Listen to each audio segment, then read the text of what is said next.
గౌరవనీయులు రాష్ట్ర ఉప ముఖ్యమంత్రి వర్యులు డిప్యూటీ సీఎం బట్టి విక్రమార్క గారు, రాష్ట్ర రెవెన్యూ హౌసింగ్ ఐఎన్పిఆర్ మంత్రి వర్యులు గౌరవనీయులు పొంగులేటి శ్రీనివాస్ రెడ్డి గారు, గౌరవ శాసనసభ్యులు పాయం వెంకటేశ్వర్లు గారు, గౌరవనీయులు రామదాస్ నాయక్ గారు, కనకయ్య గారు,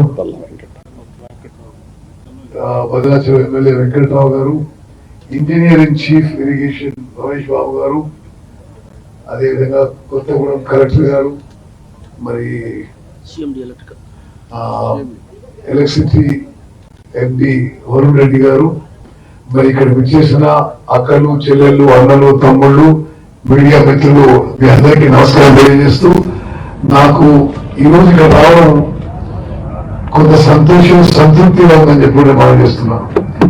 నేను ఇరిగేషన్ మంత్రిగా ఈ పాయింట్ కి గతంలో కూడా రావడం జరిగింది. దానికంటే ఎక్కువ రాష్ట్ర కాంగ్రెస్ పార్టీ అధ్యక్షుడిగా మణుగూరుకి, భద్రాచలంకి, ఈ ప్రాంతానికి మేము ప్రతిపక్షంలో ఉన్నప్పుడు అనేక మార్లు కూడా రావడం జరిగింది. మరి మిత్రులారా, నేను చెప్పే కొన్ని విషయాలు దయచేసి రాష్ట్రంలో మరి ప్రతి రైతుకి రాష్ట్రాన్ని మొత్తం తెలియజేసే విధంగా మీరు కవర్ చేయాలని ఎక్కువ. నేను ఇరిగేషన్ మంత్రి డిసెంబర్ 7, 2023 అయినా. అంతకుముందు ఏం చేస్తున్నాము, అసలు ఏదైనా సరే ఇరిగేషన్ సంబంధించి చాలా అభ్యాసంగా, చాలా శోభగా ఏదో గొప్పలు చేస్తున్నట్టుగా గతంలో టీఆర్ఎస్ పార్టీ, టీఆర్ఎస్ ప్రభుత్వం వివరించిన తీరు మీరు అందరూ గమనించారు. మేము వాస్తవంగా ఇరిగేషన్ శాఖ నడిపించడం మొదలు చూస్తే ఎంత నష్టం చేసిందో తెలంగాణకి గత టీఆర్ఎస్ పార్టీ, టీఆర్ఎస్ ప్రభుత్వం స్పష్టంగా అవపడుతుంది. మీరు గోదావరి నది మీద గట్టిగా తుమ్మలేట్లుగా అంతకుముందు రాజశేఖర రెడ్డి గారి నాయకత్వంలో కాంగ్రెస్ ప్రభుత్వం పనులు మొదలుపెట్టి 30% పనులు పూర్తి చేస్తే, అంటే 38,000 కోట్లకి 11,000 కోట్లు ఖర్చు పెట్టిన తర్వాత మరి మళ్ళీ రీడిజైనింగ్ పెట్టి ఆ ప్రాజెక్ట్ ని మేరీ శక్తి చేసి ఆ 38,000 కోట్ల ప్రాజెక్ట్ కాస్ట్ ని 1,00,000 కోట్లకు ఇచ్చారు. ప్రాజెక్ట్ కాస్ట్ పెరిస్తే కమిషన్లు పెరుగుతాయి.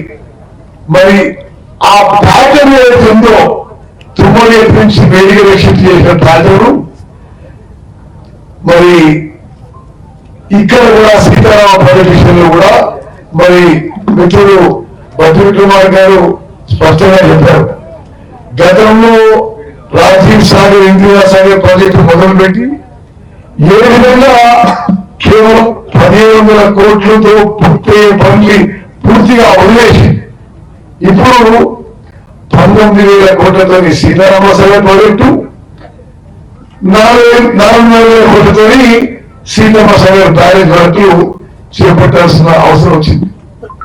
కానీ ఈ కాంగ్రెస్ ప్రభుత్వం గౌరవనీయులు ముఖ్యమంత్రి రేవంత్ రెడ్డి గారి నాయకత్వంలో, ఉప ముఖ్యమంత్రి గారు బట్టి గారి నాయకత్వంలో, అదేవిధంగా మీ జిల్లాకి చాలా సమర్థవంతమైన నాయకత్వం ఉంది.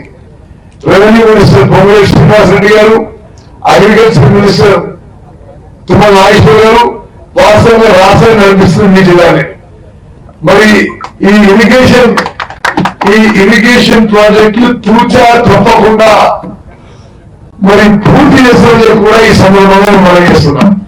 అంటే గతంలో పొరపాటు మీకు తెలియజేసి పొరపాటు తెలియదు, కానీ మరి ఉమ్మడి ఖమ్మం జిల్లాకి గోదావరి నదీ జలాలు పుష్కలంగా పారే విధంగా మేము మా సంపూర్ణ కృషి నుండి సాధిస్తామని చెప్పి కూడా మేము చేస్తున్నాం. అదేవిధంగా మీరు దేవాదులు వినండి, వాళ్ళ 10 ఏళ్ల హయాంలో దేవాదుల ప్రాజెక్టు పూర్తి చేయలేదు. ఇప్పుడు ఆ పెద్ద మనిషి మాట్లాడుతుంటే సిగ్గుపడాలి. మీకు ఒక లెక్క చెప్తున్నాను, ఆ 10 ఏళ్లలో ఇరిగేషన్ పై 1.81 lakh crores 1.81 lakh crores ఖర్చు పెట్టి కాళేశ్వరంలో నామమాత్రం ఆయకట్టు కూలిపోయింది. దేవాదుల వాళ్ళు అధికంగా వచ్చిన రోజు పెండింగ్ లో ఉండే, ఒక దీపమైన రోజు పెండింగ్ లో ఉండే. మరి ఈ సీతారాం సాగర్ ప్రాజెక్ట్ విషయంలో 8,500 కోట్లు ఖర్చు పెట్టిన ఒకే కూడా ఆయకట్టు ఇవ్వలే. మరి ఇది వాళ్ళ ఘనకార్యం అని చెప్పి నేను మనం చేస్తున్నా. అదేవిధంగా అటు కృష్ణానదీ జిల్లా చూసినా మరి పాలమూరు రంగారెడ్డి ప్రాజెక్టు మీద 27,500 కోట్లు ఖర్చు పెట్టి ఒకే గణం కూడా ఆయకట్టు మొత్తాగా ఇవ్వలే. కల్వకుర్తి ఏంటంటే వాళ్ళు భీమా కోయిసాగర్ ఏది వాళ్ళు అధికారంలో వచ్చిన రోజు మరి ప్రాజెక్టుల తీర్మానాలు కూడా కొన్ని ఉన్నాయి. అదేవిధంగా ఎస్ఎల్బిసి టనల్ పనులు, ఢిల్లీ వర్క్స్, గౌరవని రాష్ట్రంలో మరి వాళ్ళు పూర్తి చేసిన ప్రాజెక్టు ఒక్కటి కూడా లేదు. ఇది సీతారామ సాగర్ ప్రాజెక్టు కూడా వాళ్ళ పనితీరు నిదర్శనం చెప్పి మనం చేస్తున్నాం. ఇంకో విషయం కూడా గమనించలేదు, యావత్ తెలంగాణ రాష్ట్రం రైతులు గమనించాలి. నిజాం సాగర్ ప్రాజెక్టు కట్టి 100 ఏళ్ళు అయింది, ఎస్ఆర్ఎస్పీ కట్టి 60-70 ఏళ్ళు అయింది, నాగార్జున సాగర్ కట్టి 60-70 ఏళ్ళు అయింది. ఈ ప్రాజెక్టు చెక్కు చెదరలేదు. అసలు పూర్తిగా మరి అన్ని దశాబ్దాల నుంచి మంచిగా నీళ్ళు ఇస్తుంటే వాళ్ళు అయితే కాళేశ్వరం ప్రాజెక్టు 3 ఏళ్లలో 2016 2019 మరి పూర్తి చేసినట్టు 2023 వాళ్ళ హయాంలోనే కూలిపోయింది. ఈ విషయం కూడా నేను కొంత మీ ద్వారా యావత్ తెలంగాణ ప్రజానికి తెలియజేస్తున్నాం. ఈ కాళేశ్వరం ప్రాజెక్టు కానీ ఈ 3 బ్యారేజ్లు మేడిగడ్డ, అన్నారం, సుందిల్లా బ్యారేజ్లు వాళ్ళ హయాంలోనే డిజైన్ చేయబడ్డవి, వాళ్ళ హయాంలోనే నిర్మాణం చేయబడ్డవి, వాళ్ళ హయాంలోనే కూలిపోయింది. మేడిగడ్డ బ్యారేజ్ కూలిపోయిన డేటు 21 అక్టోబర్ 2023. ఆ తర్వాత ఇన్వెస్టిగేషన్ కానీ ఎంక్వైరీ కానీ ఇప్పుడు మాట్లాడుతున్న నేషనల్ డ్యామ్ సేఫ్టీ అథారిటీ కానీ వాళ్ళ హయాంలోనే వచ్చిండ్రు. వాళ్ళ హయాంలోనే నవంబర్ 1, 2023కి ఒక ప్రాథమిక రిపోర్ట్ ఇచ్చి దాంట్లో ఆ 3 బ్యారేజెస్ కి డిజైన్ లో పొరపాటు ఉంది, నిర్మాణంలో పొరపాటు ఉంది, అదేవిధంగా మెయింటెనెన్స్ లో పొరపాటు ఉంది, అందుకోసమే ఇది కూలిపోయింది. ఈ బ్యారేజెస్ ఉపయోగించుకోవడానికి ఇది ప్రమాదకరం, ఈ ఫౌండేషన్ బాగలేదు, అనుమానాస్పదం ఉంది. ఈ 3 కూడా సీకెండ్ పాయింట్ ఫౌండేషన్ ఉంది. మీకు మీడియా మిత్రులు మరి మీరు చైతన్యవంతులు ఒక్క విషయం మీరు దయచేసి హైలైట్ చేయాలనుకుంటున్నారు. వాళ్ళు రాసిన టీపీఆర్ లోనే బ్యాక్పోజ్ టీపీఆర్ లో ఈ 3 బ్యారేజెస్ కి షీట్ పాయింట్ ఫౌండేషన్ తో కట్టాలి అని ఉంది. అందులో టెక్నికల్ గా వాళ్ళు సెంట్రల్ వాటర్ కమిషన్ రిపోర్ట్ లో కానీ బ్యాక్పోజ్ టీపీఆర్ లో కానీ మార్చేసి ఫౌండేషన్ మార్చేసి షీట్ పైల్ ఫౌండేషన్ కాకుండా వాళ్ళు సీకెండ్ పైల్ ఫౌండేషన్ తో నిర్మాణం చేసిండ్రు. ఆ సీకెండ్ పైల్ ఫౌండేషన్ కూడా సరిగ్గా వాటర్ టైట్ గా చేయలేదు. అదేవిధంగా మరి కింద సాయిల్ కూడా సరిగ్గా టెస్ట్ చేయలేదు. అన్నారం సుందిల్లా బ్యారేజెస్ మిత్రులారా మీరు అసలు ఆశ్చర్యపోతారు. అన్నారం సుందిల్లా బ్యారేజెస్ డిజైన్ అయిన ఒక చోట నిర్మాణం చేసింది 5 కిలోమీటర్ల దూరంలో. ఇప్పుడు వాళ్ళు మరి ఎల్నినో పరిస్థితుల్లో, ఈ వర్షాభావ పరిస్థితుల్లో మమ్మల్ని ఏదో బదనాం చేసే ప్రయత్నం చేస్తున్న మాట కూడా గమనించాలి. ఇప్పుడు ఈ 2.5 ఏళ్లలో ముఖ్యమంత్రి రేవంత్ రెడ్డి గారు, ఉప ముఖ్యమంత్రి భట్టి గారి నాయకత్వంలో భారతదేశంలో 29 రాష్ట్రాల్లో ఎక్కువ వరి పండించింది, ఎక్కువ వరి కొనుగోలు చేసింది తెలంగాణ రాష్ట్రం చెప్పిన మాట చేస్తున్నా. మరి మేడిగడ్డ, అన్నారం, సుందిల్లా బ్యారేజ్ నుంచి చుక్క నీళ్లు తీసుకోకుండా మా కాంగ్రెస్ ప్రభుత్వం భారతదేశంలో రికార్డు స్థాయిలో వరి పండించింది, వరి కొనుగోలు చేసిందని చెప్పి నేను మనం చేస్తున్నా. ఈ 2.5 ఏళ్లలో తెలంగాణ రాష్ట్రంలో వరి రైతులకి మేము నేరుగా వాళ్ళ అకౌంట్లకి ఈ ప్యాడీ ప్రొక్యూర్మెంట్ లో 80,000 కోట్ల రూపాయలు మేము ట్రాన్స్ఫర్ చేయడం జరిగింది. ఇప్పుడు ఉదాహరణకి మిత్రులకు తెలవాలి, ఈ యాసంగి ఇప్పుడే అయిపోయిన యాసంగి, ఈ యాసంగిలో 82 లక్షల మెట్రిక్ టన్నుల వరిధాన్యం కొనుగోలు చేసినాం. 19,000 కోట్ల రూపాయలు మరి నేరుగా వరి రైతులకి వాళ్ళ అకౌంట్లకు ట్రాన్స్ఫర్ చేసినాం. ప్యాడీ ప్రొక్యూర్మెంట్ లో 48 గంటల్లో పైసలు ఇచ్చినాం. మరి ఇప్పుడు మేడిగడ్డ బ్యారేజ్కి వస్తే నేషనల్ డ్యామ్ సేఫ్టీ అథారిటీ అని చట్టపరంగా పార్లమెంట్ చేసిన చట్టపరంగా ఏర్పాటు చేసిన సంస్థ, వాళ్ళ హయాంలోనే కూలిపోయింది, వాళ్ళ హయాంలోనే ఎన్డీఎస్సీ వచ్చింది. వాళ్ళు ఏమంటే ఈ ఫౌండేషన్ అనుమానాస్పదం ఉంది, సస్పెక్ట్ గా ఉంది, ఇప్పుడు ఈ బ్యారేజెస్ లో నీరు నిలపడానికి వీలు లేదు, ఇది ప్రమాదకరం. మరి వాళ్ళు స్పష్టంగా ఇప్పుడు నీళ్లు నిలపడానికి వీలు లేదు, మీరు ఫలానా టెస్టింగ్ చేయండి, మరి సాయిల్ టెస్టింగ్ కానీ ఇతర టెస్టింగ్ కానీ చేయండి, చేసినాక మీరు ఒక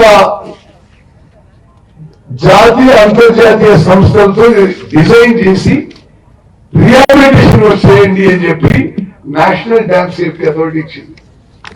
దాని ప్రకారం మీరందరూ గమనించాలి, మొన్న 30 జూన్కి కేంద్ర ప్రభుత్వం ఒక technical oversight committee for rehabilitation of barrages అని ఇచ్చింది.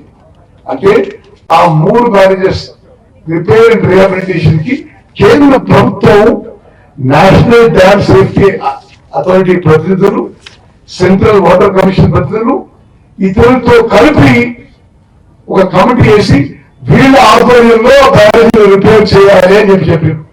అప్పటి వరకు నీరు నిలపొద్దు, ఆపొద్దు, గేట్లు కిందికి దించొద్దు, గేట్లు పైనే ఉండాలి, ఆ నది ఫ్రీ ఫ్లోలో వదిలిపెట్టాలని చెప్పడం లేదు. లిఖిత పూర్వకంగా మేము నేషనల్ డ్యామ్ సేఫ్టీ అథారిటీ వాళ్ళు ఏం చెప్పి దాని ప్రకారం పోతున్నాం. అదే విధంగా అది టెస్టింగ్ రిహాబిలిటేషన్ పూర్తి చేయడానికి ఐఐటి బాంబే ప్లస్ ఆఫ్రి ఇండియా అనే జాయింట్ వెంచర్ వాళ్ళతో ఈ టెస్టింగ్ ప్రక్రియ, ఈ రిహాబిలిటేషన్ ప్రక్రియ మొత్తం కూడా చేయడం జరుగుతుంది. ఇప్పుడు ఆ 3 బ్యారేజెస్ కి ఈ నెలతో టెస్టింగ్ పూర్తవుతుంది. అంటే ఆ ఫౌండేషన్ సరిగ్గా, ఈ సాయిల్ సరి కట్టిందా, మరి ఎందుకు మేడిగడ్డ బ్యారేజ్ కూలిపోయింది, అట్లనే అన్నారం సుందర బ్యారేజ్ కూలిపోయే పరిస్థితి ఉందా, ఆల్రెడీ అన్నారం సుందర కూడా లీకేజ్ ఉంది. మరి ఆ ప్రక్రియలో మేము ఉంటే మరి ఏదో కరువు వచ్చిందని చెప్పి ప్రభుత్వాన్ని బదనాం చేసే ప్రయత్నం బీఆర్ఎస్ పార్టీ చేస్తున్న విషయం యావత్ తెలంగాణ ప్రజానికాన్ని గమనించారు. నేను ఒకటే విషయం వస్తున్నా మీ ద్వారా యావత్ తెలంగాణ ప్రజానికానికి, అరే మీరు సకలంగా మీరు కట్టి ఉంటే, మీరు 1,00,000 కోట్లు ఖర్చు పెట్టిండ్రు, మీరు ఆ 3 బ్యారేజెస్ కరెక్ట్ గా కట్టి ఉంటే అసలు ఈ పరిస్థితి ఆపించకపోయేది. ఏమంటారు, అసలు మీరు సరిగ్గా కట్టకుండా మీ లోపభూయిష్ట నిర్మాణం, మీ కక్కుర్తి, మీ కమిషన్ల కక్కుర్తితో, మీ నాణ్యత లోపంతో ఆ బ్యారేజెస్ డ్యామేజ్ అయి ఉంటే అంత అయిపోయినాకు వచ్చిన మాకు మమ్మల్ని ఏదో మీరు బదనాం చేసే ప్రయత్నం చేస్తారు. మేము చాలా ముఖ్యమంత్రి రేవంత్ రెడ్డి గారు కానీ, డిప్యూటీ సీఎం గారు కానీ, మా మొత్తం క్యాబినెట్ దీంట్లో రాజకీయ దురుద్దేశం లేదు మాకు. మేము ఒక సైంటిఫిక్ గా, లాజికల్ గా దాన్ని ఏ విధంగా రిపేర్ చేయాలో టెస్టింగ్ ప్రాసెస్. ఉదాహరణకి మీరు నా మేడిగడ్డ బ్యారేజ్ చూస్తారు, central water and power research station భారతదేశంలో ప్రెస్టీజియస్ టెస్టింగ్ ఇన్స్టిట్యూట్ వాళ్ళు అక్కడే ఉన్నారు. నేషనల్ జియోఫిజికల్ రీసెర్చ్ ఇన్స్టిట్యూట్ వాళ్ళు అక్కడే ఉన్నారు. భారత సైన్యం ఇండియన్ ఆర్మీ నుంచి నిపుణులు తీసుకొచ్చి ఈ మొత్తం టెస్టింగ్ అండ్ రిహాబిలిటేషన్ ప్రక్రియ ఇండియన్ ఆర్మీ నిపుణులతో ఆధ్వర్యంలో చేయిస్తున్నాం. తప్పనిసరిగా మేము ఎంత వేగవంతమైతే అంత వేగవంతంగా ఎన్డీఎస్ఏ రికమెండేషన్ మేరకు ఆ 3 బ్యారేజెస్ టెస్టింగ్ పూర్తి చేయించి, ఆ తర్వాత మరి ఏదైతే వర్క్ చేయాలనో రిపేర్ అండ్ రిహాబిలిటేషన్ కి మరి అది పూర్తి చేయించి ఆ బ్యారేజెస్ తిరిగి ఉపయోగంలోకి తీసుకొస్తాము అని చెప్పి కూడా నేను మనం చేస్తున్నాం. మిత్రులారా, నిజంగా కూడా మీరు ఆలోచన చేయండి. గతం అధికారంలో ఉన్న వాళ్ళు 1,81,000 కోట్లు ఖర్చు పెట్టి ఏదైనా ఒక్క ప్రాజెక్టు సరిగ్గా పూర్తి చేశారని కఠిన కాలుష్యం కోల్పోయింది.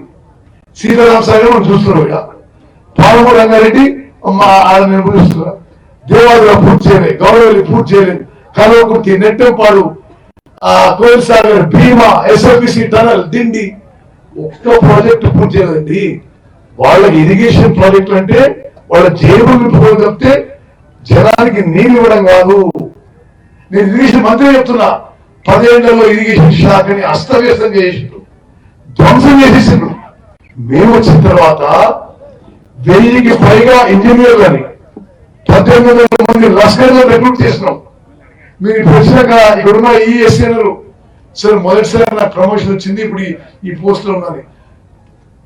ఆ 10 ఏళ్లలో ఇరిగేషన్ శాఖ నార్మల్ నడవలే, రిక్రూట్మెంట్ కానీ, ప్రమోషన్స్ కానీ, సిస్టమ్ కానీ, డిసిప్లిన్ కానీ పూర్తిగా మరి కథం పెట్టించింది. ఈ రోజు వాళ్ళు కరువు వచ్చిందని ఆ కరువు సమయంలో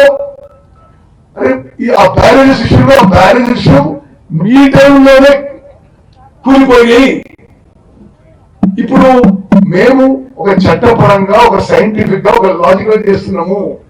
అట్లా చేయకుండా తొందరపడే బ్యారేజెస్ నింపి మరి కూలిపోయే ప్రమాదం ఉందని చెప్పి జాతీయ అంతర్జాతీయ నిపుణులు అంటున్నారు. కాబట్టి వారికి పూర్తి స్థాయిలో టెస్టింగ్, పూర్తి స్థాయిలో రిపేర్, రిహాబిలిటేషన్ చేసి ఆ బ్యారేజెస్ తిరిగి ఉపయోగంలోకి తీసుకొస్తామని చెప్పి నేను మనం చేస్తున్నాను. చివరిగా మరి ఖమ్మం జిల్లా మరి కాంగ్రెస్ పార్టీ కూడా ఒక కంచుకోటలా ఉండేది. మరి గతం ఎన్నో దశాబ్దాల నుంచి చాలా పెద్ద పెద్ద వాళ్ళు ఇక్కడ కాంగ్రెస్ పార్టీకి నాయకత్వం వహించింది.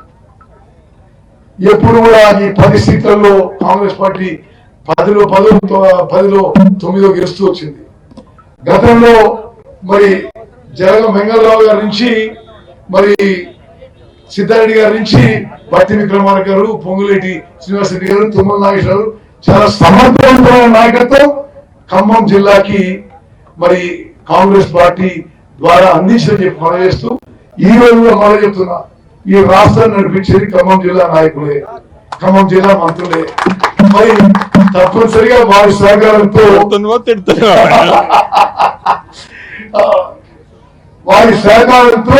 ఖమ్మం జిల్లాలో గోదావరి నదీ జలాలు పుష్కలంగా పారే విధంగా మా ప్రభుత్వం ముందుకు పోతుందని చెప్పి మాటిస్తూ జై కాంగ్రెస్.